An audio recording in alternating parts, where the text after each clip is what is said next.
Welcome back to Lion Recaps. Today I will show you a Korean horror romantic comedy film from 2011 titled Spellbound. The plot of this film centers around two individuals, a boy and a girl, who possess magical abilities that allow them to see ghosts.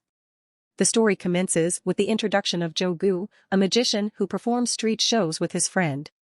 Unfortunately, Jo-goo's magic had become outdated, and the crowd was no longer interested in his performances. It is during one of these lackluster performances that Jo-goo spots a peculiar girl named Yeori among the spectators. Intrigued, Jo-goo decides to follow her. However, Yeori soon realizes that someone is trailing her and halts in front of an old cupboard. Jo-goo comes up with an idea to incorporate the witch he saw in the cupboard into his magic show. He believes that using his magic to drive the witch away from people, it will make for an impressive performance that people will enjoy. Jo-goo approaches the strange girl, Yeori, and offers her a job to work with him in his show. As Yeori was in need of work, she agrees to join him. Later, Jo-goo is seen performing his show in a hall where a large audience has gathered to watch. He recites his mantra and uses it to open a cupboard, after which he throws a black cloth over it. The black cloth transforms into a ghostly figure that floats in the air. Jo-goo approaches the ghost and inquires about its purpose. The ghost reveals that it seeks revenge for its death and that its killer is among the people in the audience. The crowd becomes frightened by this revelation. Suddenly, the ghost points at a particular girl and the black cloth engulfs her. The ghost then disappears, and the girl is left wrapped in the black cloth. Jo-goo grabs an axe and recites a mantra before striking the cloth-wrapped girl, causing her to fall to the ground, and the cupboard also mysteriously closes. Jo-goo removes the cloth, only to find that the girl had vanished. Suddenly, Jo-goo's companions appear from behind and cover the cupboard with a black cloth. When the cloth is removed, the cupboard has disappeared as well. However, the girl from the audience returns, unharmed.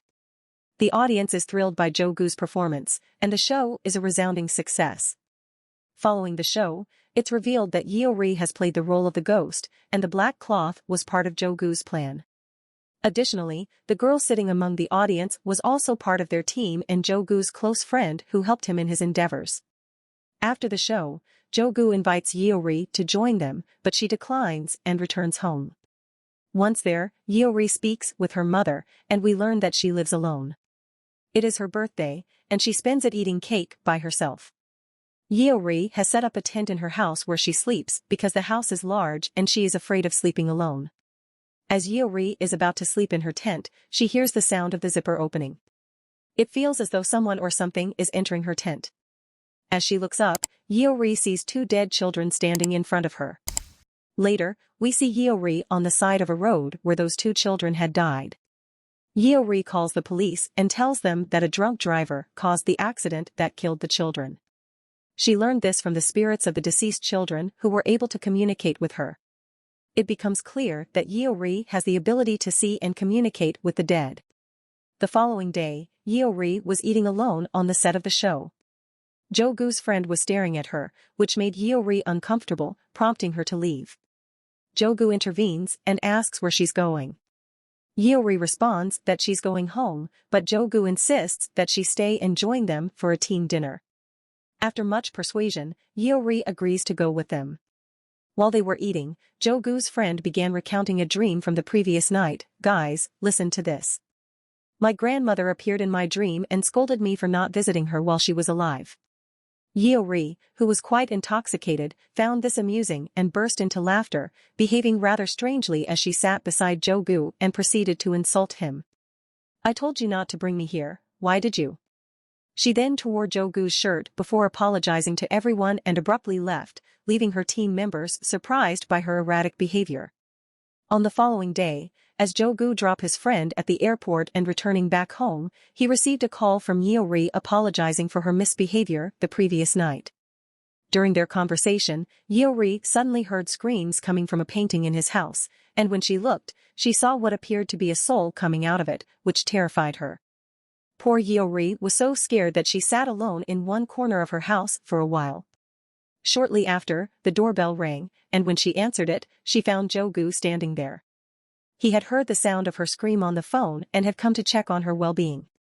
Since there was nothing to offer him to eat in Yeori's house except for a 2-day-old cake, she decorated it as best as she could and presented it to him. As he was leaving, he noticed a child hiding in the corner in front of him. When he asked Yeori about it, she explained that the child lived in their neighborhood and might be playing hide-and-seek. Jo-goo suggested they play with the child, but when they looked again, the child had disappeared. However, they soon spotted the child again in the corner and decided to hide with him. When Jo-goo tried to scare the child, he ran away quickly, and Jo-goo left as well. After Jo-goo left, Yeori called her friend to tell her about what had happened. She explained that Jo-goo had stayed over at her place that night, but something strange had occurred. While Jo-goo was sleeping, he suddenly woke up as someone or something passed through his bed. When he turned on the light, he saw the same child that Yeori had mentioned in her house. Jo-goo even saw the child standing behind him in the mirror, which frightened him so much that he fell down. He quickly left the house and called Yeori, warning her that the child from her neighborhood was in his house. Yeori arrived at Jo-goo's house with some alcohol and encouraged him to have a drink, promising to explain everything once he had. She whispered to him, "I can see dead people. That child might want to convey a message to us."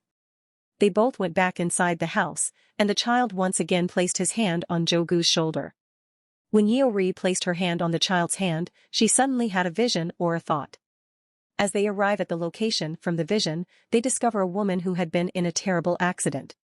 Her child had died in the accident, but she was still alive. Jo-goo quickly calls for an ambulance, and they rush the woman and her child to the hospital. The next morning, as the ambulance departs, the child thanks Yeori and Jo-goo for saving his mother's life and then disappears into thin air.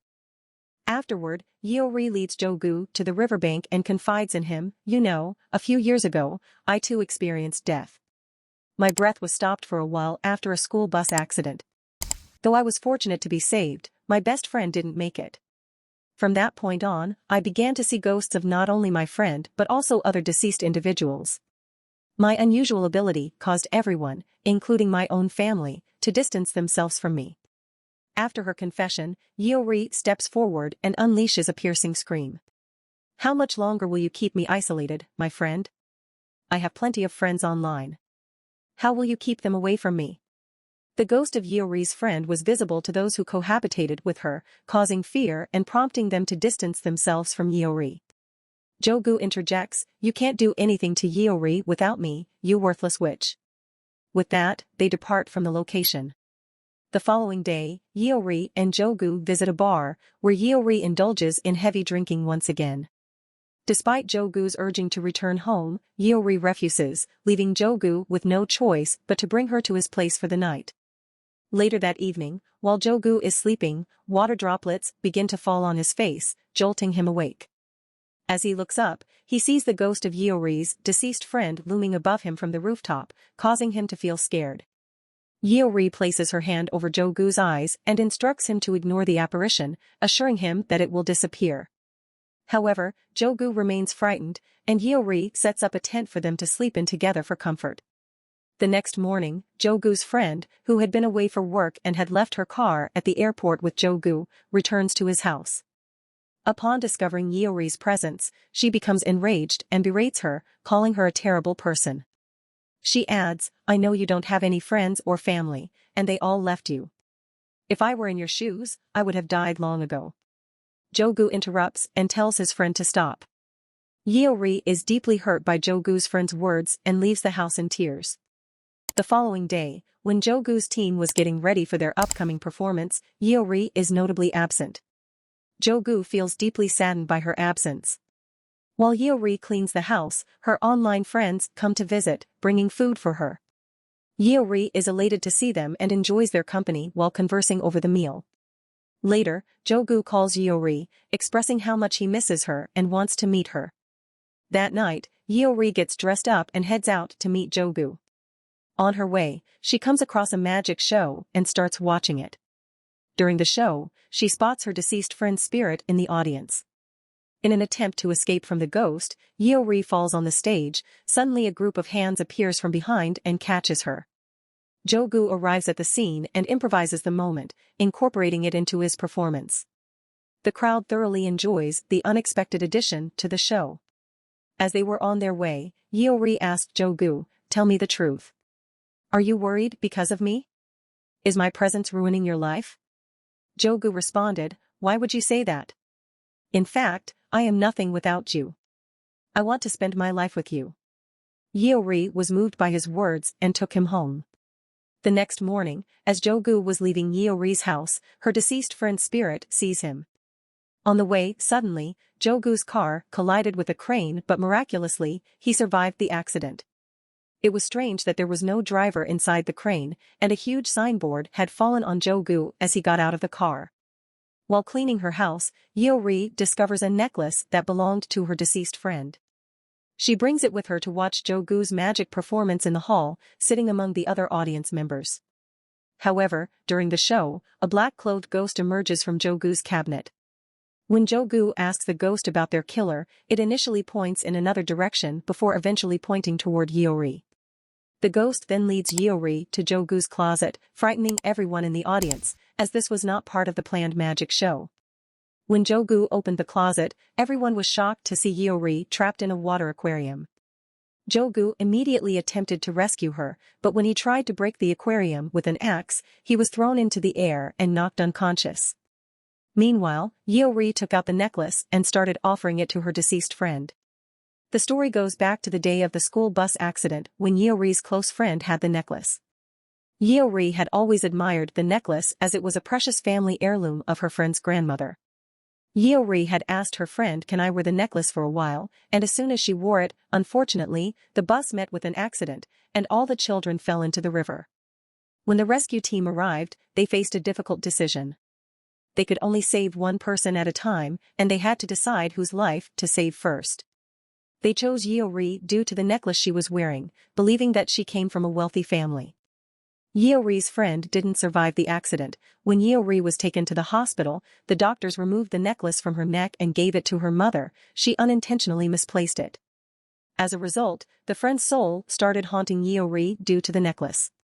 In the present scene, Yeori puts the necklace on her friend's soul. As soon as she puts on the necklace, the soul disappears and Yeori is released from the aquarium. However, Jo-goo remains unconscious, and both of them are admitted to the hospital. After regaining consciousness, Yeori sees Jo-goo's critical condition and decides to distance herself from him.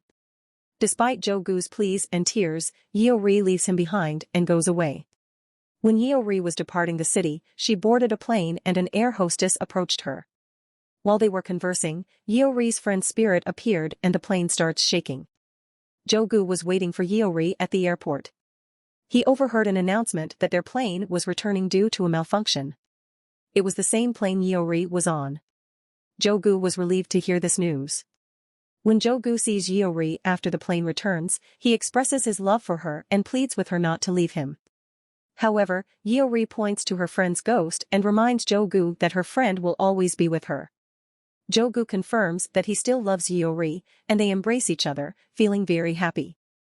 This brings the story to a happy ending. Subscribe for more videos like this, turn on the notification, and leave a like to help the channel out. Thank you for watching.